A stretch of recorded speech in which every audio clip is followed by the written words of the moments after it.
Hindi pa tapos ang laban po para sa Gilas Pilipinas National Basketball Team.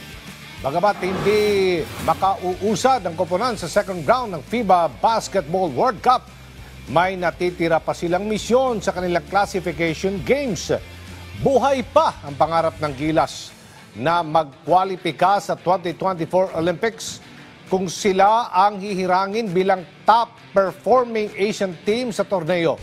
Pero para mangyari ito, kailangan nilang talunin ang South Sudan na pangungunahan ni Los Angeles Lakers big man Wenyen Gabriel mamayang alas 8 ng gabi.